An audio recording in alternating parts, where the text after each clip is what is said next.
ناظرین، اسرائیل کی غزہ کے اندر میسو کیجوالٹیز کی رپورٹ سامنے آ رہی ہے۔ کافی بڑی تعداد کے اندر اسرائیلی فوجی جو ہیں وہ ریزسٹنس کا نشانہ بنے ہیں، اور اس کے ساتھ ساتھ اسرائیل کے اندر جو تحریک ہے وہ نتیجہ خیز ثابت ہو رہی ہے۔ اب تک کی بہت بڑی ڈیولپمنٹ یہ ہے کہ اسرائیل کے ڈپلومیٹ سامنے آگے ہیں جنہوں نے فوری طور پر جنگ بندی کا مطالبہ کر دیا ہے۔ ابھی آپ دیکھیے کچھ گھنٹے پہلے جو ملٹری انٹیلیجنس کے گریجویٹس ہیں وہ سامنے آئے، اور اس سے پہلے جو 1600 جو ویٹرنز ہیں ان کی جوائنٹ پٹیشن سامنے آئی اور فوری جنگ بندی کا مطالبہ کیا۔ اس کے علاوہ ہزاروں کی تعداد کے اندر دیگر ریزرو سولجرز ہیں، ڈاکٹرز ہیں، مطلب اس کے ساتھ ساتھ آپ دیکھیں پروفیسرز ایک ایک شعبے سے جو ہے وہ اسرائیل سے سیٹلرز نکل رہے ہیں اور وہ جنگ بندی کا مطالبہ کر رہے ہیں۔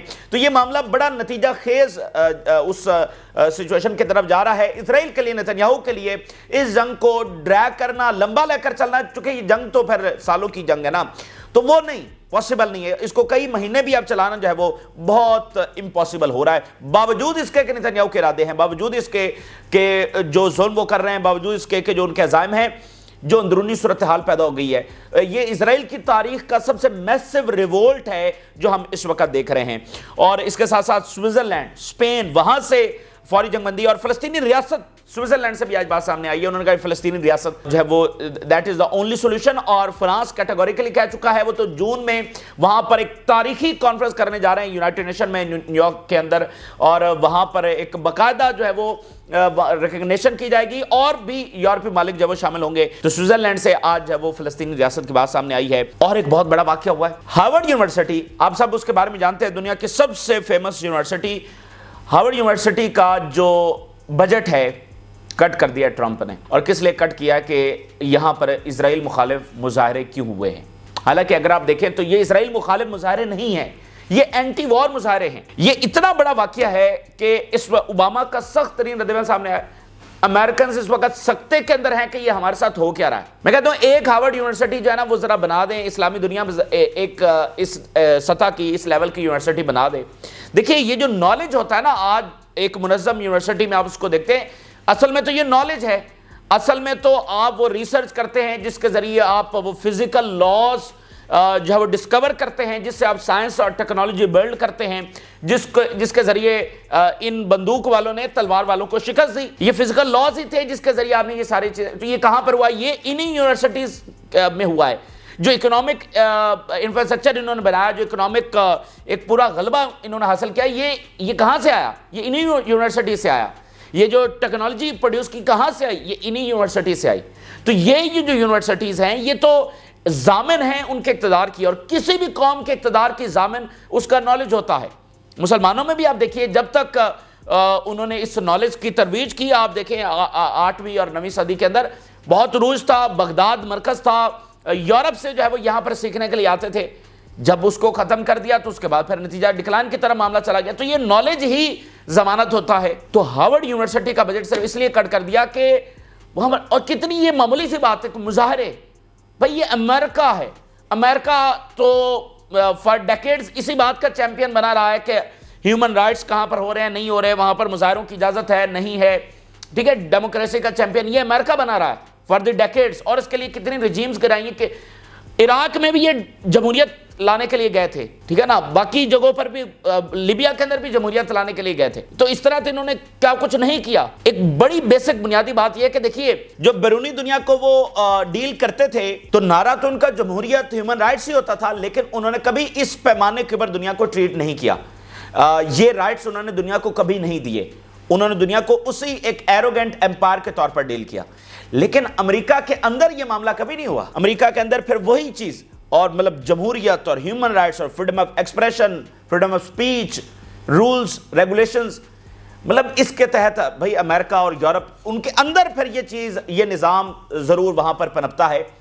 باقی دنیا کے حوالے سے بات وہ کرتے ہیں لیکن کبھی انہوں نے دنیا کو اس طرح سے ڈیل نہیں کیا، دنیا کو وہ ہیومن رائٹس کبھی دیے نہیں جو ان کے بنتے تھے، نہ کبھی وہ سوورینٹی دی جو ان کی بنتی تھی، لیکن اپنے لوگوں کو تو دی۔ مثال کے طور پہ آپ دیکھیے برطانیہ میں جب یہاں پر وہ بر صغیر کے اندر رول کر رہے تھے تو یہاں پر جو آفیسر ان کا ہوتا تھا، جو بھی نمائندہ، وہ جب واپس جاتا تھا تو اس کو پبلک سروس کی کوئی جو ہے نا پوسٹ نہیں دی جاتی تھی کہ یہ اس غلام قوم کے اوپر حکمرانی کر کے آیا، اس کا لہجہ یہاں پر جو ہے وہ والا نہ ہو، یہ آزاد لوگوں کا ملک ہے. تو برطانیہ، یورپ، امریکہ، ان کے اندر تو وہ ہم دیکھتے ہیں وہ چیزیں، وہ ہیومن رائٹس، وہ آزادی، وہ سارے معاملات.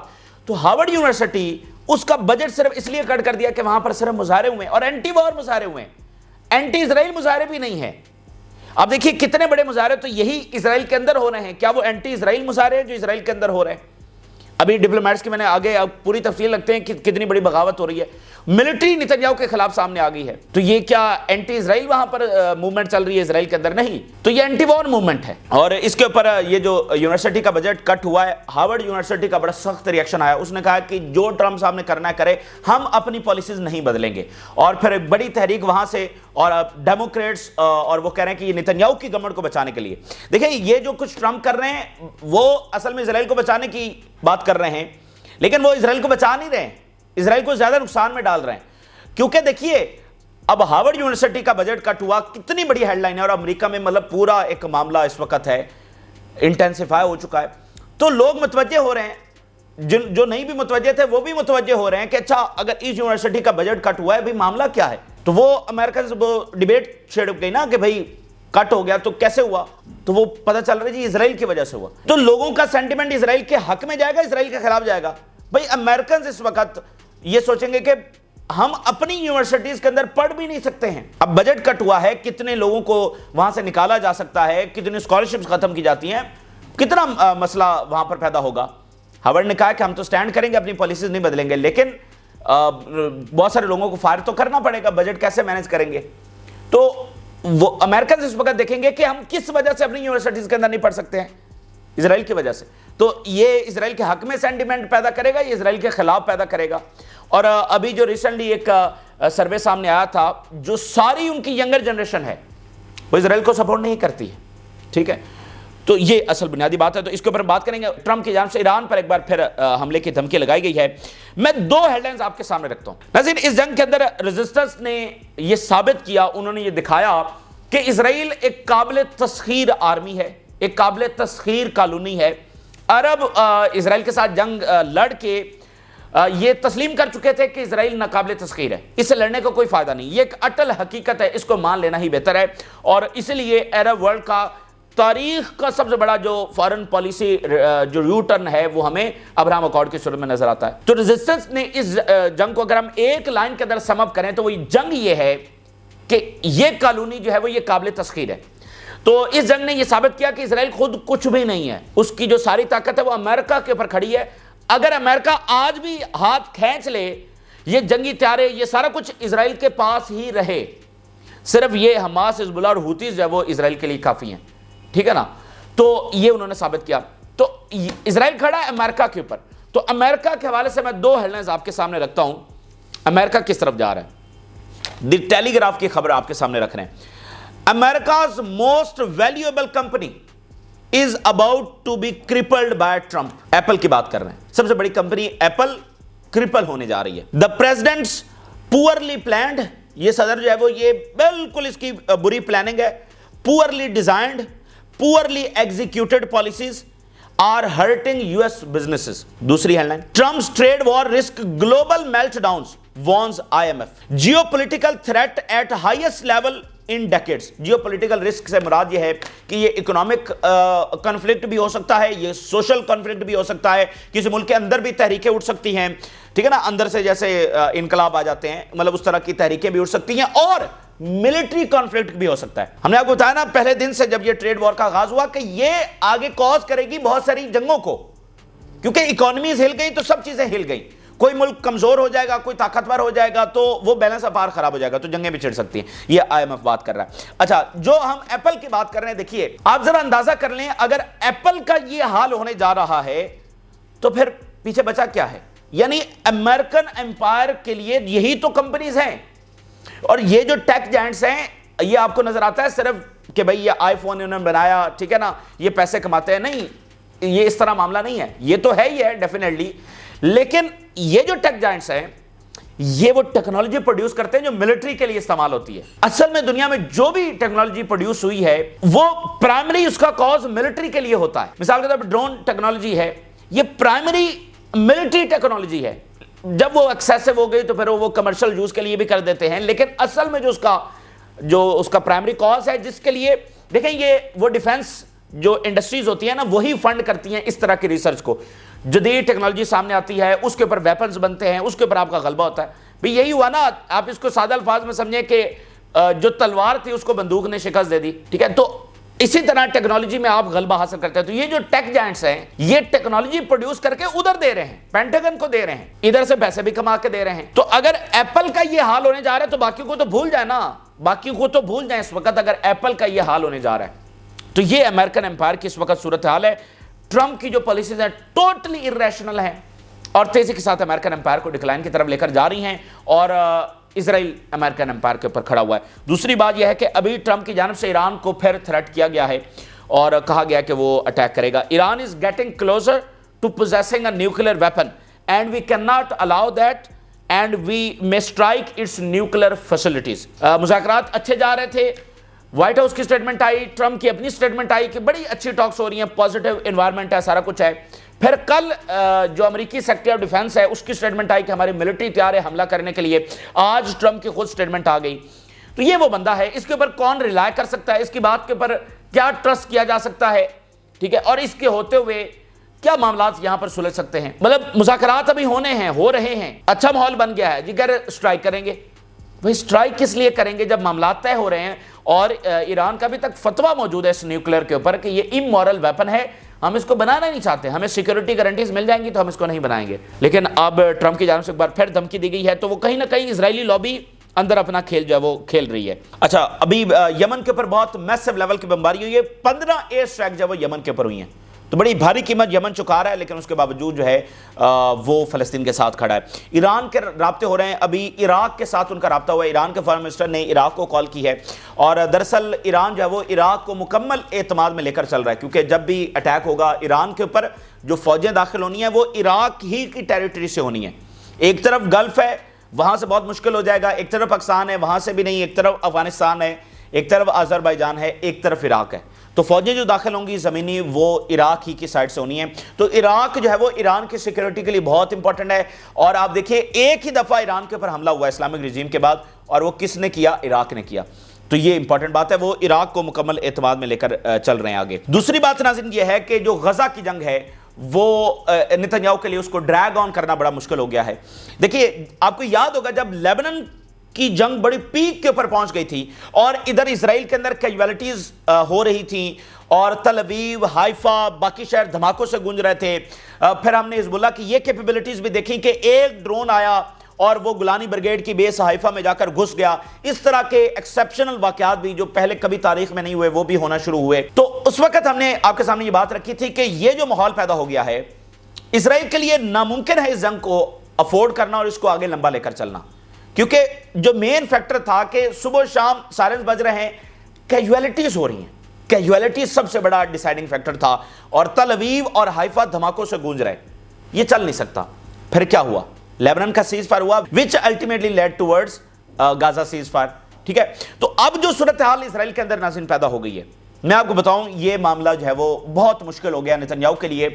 اس کی پلاننگز ہیں کہ وہ کم سے کم اس پورے سال میں جنگ کو لے کر چلے, کیونکہ الیکشن جو ہے وہ اگلے سال ہونا ہے, تو وہ اس پورے سال جنگ کو لے کر چلے, اس جارحیت کو, اور ایٹ دی اینڈ کہیں جا کر غزہ پر قبضہ کر لے, ٹھیک ہے, اور اس کو پھر ایز اے وکٹری وہ کلیم کرے اور اگلے الیکشن کے اندر جائے. یہ نتنیاہو کا پلان ہے, ٹھیک ہے. لیکن جو اسرائیل کے اندر صورتحال پیدا ہو گئی ہے اس میں کسی طور پر یہ پاسبل ہی نہیں ہے کہ وہ اتنے مہینے اس کو کسی طور پر ڈریگ کر سکے. ایک فیکٹر یہاں پر ضرور ذہن میں رکھیے گا, اگر ایران کے اوپر امریکہ حملہ کر دیتا ہے تو پھر کچھ نہیں کہا جا سکتا پھر معاملہ کس طرف چلا جائے. پھر یہ بھی پاسبل ہے کہ امریکن فوجیں جو خود ڈائریکٹلی غزہ کے اندر آ جائیں, یہ بھی اس کی پوری پاسبلٹی ہے.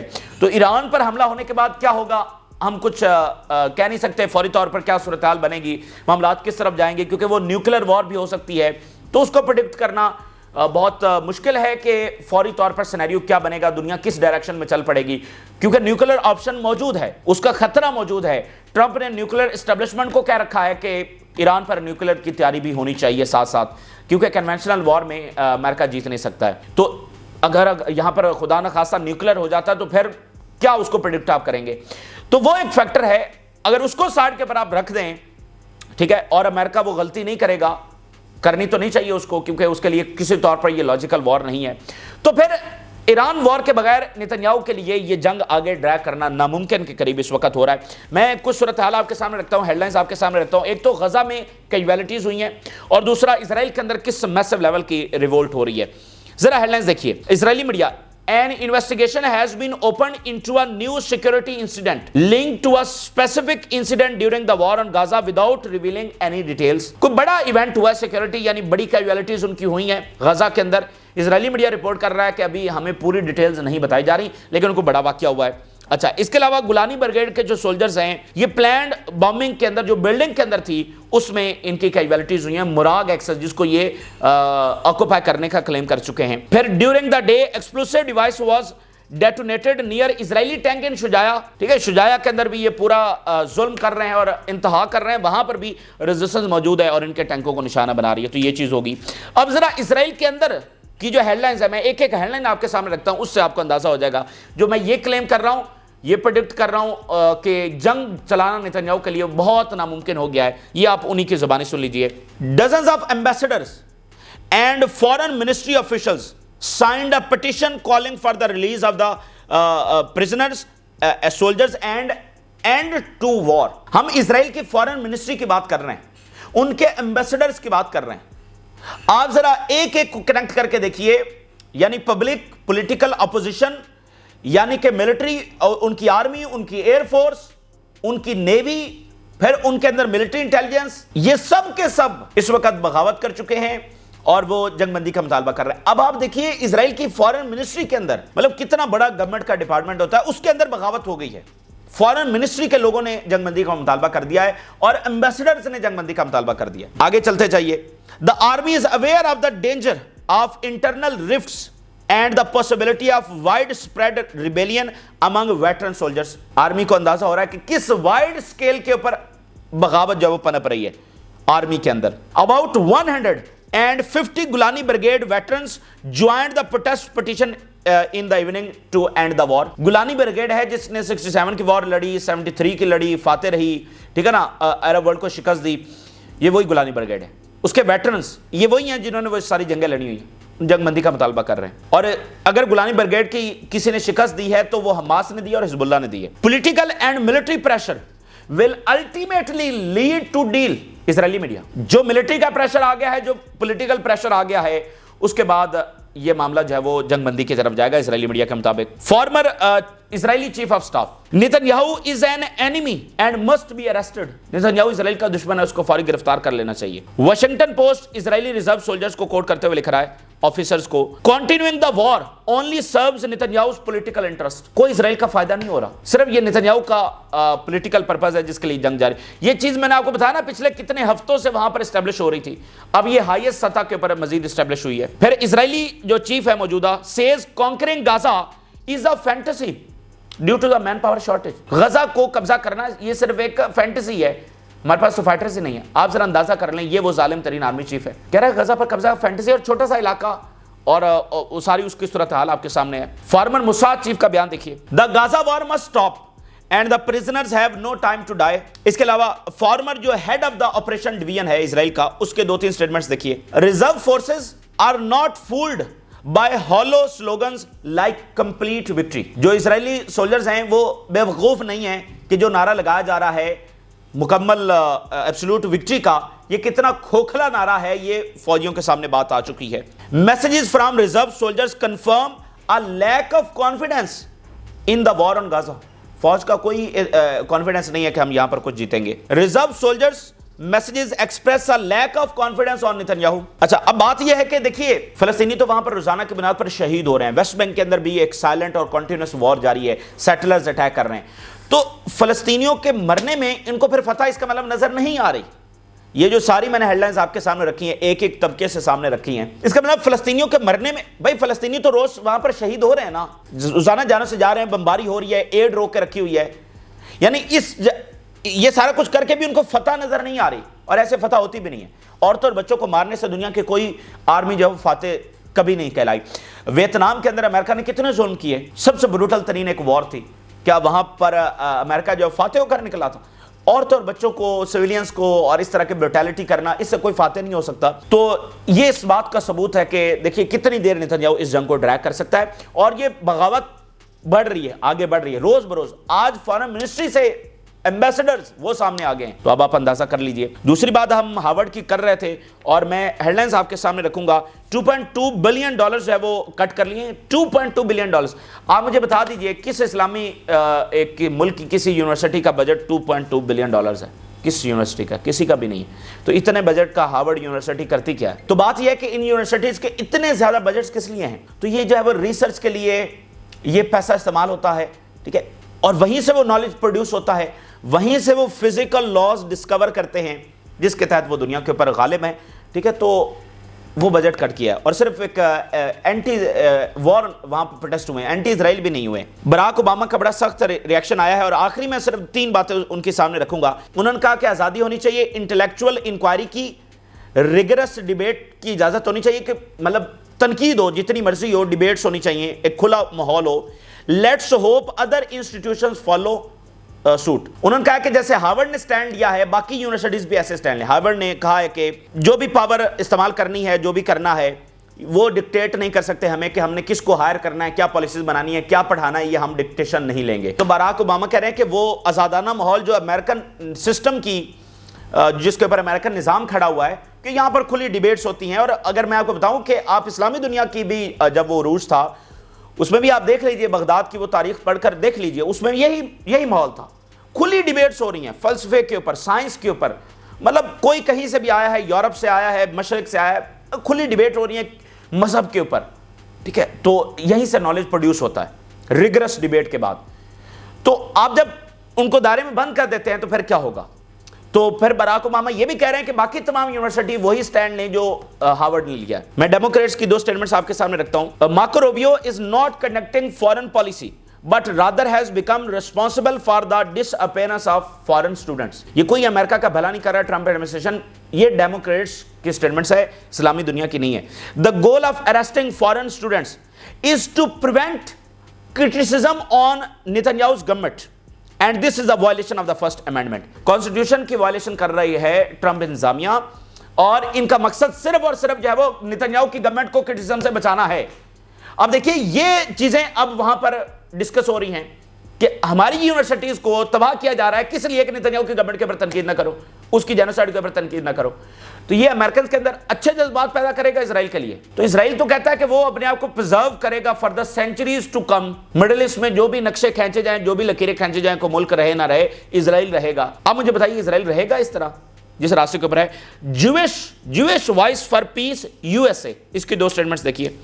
We demand an end to our government's complicity in the ethnic cleansing of the Palestinians from their land. We demand end to the continued flow of American weapons to Israel۔ American weapons نہیں جانے چاہیے اسرائیل میں، اور یہ فوری جنگ رکنی چاہیے۔ Jewish Voice for Peace USA۔ پھر آسٹریلیا سے اسٹیٹمنٹ دیکھیے۔ Fearing arrest, Australian academics refuse to attend US conferences۔ یہ معاملہ ایک ڈائمینشن کا نہیں ہے، آسٹریلیا سے، باقی دنیا سے اسٹوڈنٹ جو ہے وہ کانفرنسز اٹینڈ کرنے امریکہ نہیں جا رہے ہیں۔ یہ امریکہ کا فائدہ ہو رہا ہے یا امریکہ کا نقصان ہو رہا ہے؟ تو ہم نے کہا کہ جو اسرائیل کھڑا ہے امریکن امپائر کے اوپر کھڑا ہے، اس امپائر کی تمام ذرا ڈائمینشنز اٹھا کر دیکھ لیجئے، اور اس سے جو امریکنز کے اندر جو جذبات پیدا ہوں گے، یا وہ اب کس طرح سے اسرائیل کو دیکھیں گے۔ Spain, Palestinians needs peace, we are working to achieve Palestinian state solution, and Switzerland, a permanent ceasefire in Gaza, the release of the prisoners and facilitation of the aid delivery are essential۔ تو یہ جناب اس وقت کی صورتحال ہے، ٹھیک ہے۔ ادھر چائنا اور امریکہ کی جنگ بہت تیز ہو چکی ہے، امریکہ کی جانب سے سائبر اٹیکس چائنا کے اوپر کیے گئے ہیں، اور چائنا تو پھر میں نے آپ کو بتایا جیسے میدان میں آ چکا ہے۔ ویتنام کا بڑا اہم ترین دورہ جاری ہے، اس کا اوپر بھی ہم بات کریں گے۔ فی الوقت کی یہ صورتحال ہم نے آپ کے سامنے رکھی ہے، آپ نے راز روگا کریں، اجازت دیجیے، اللہ حافظ۔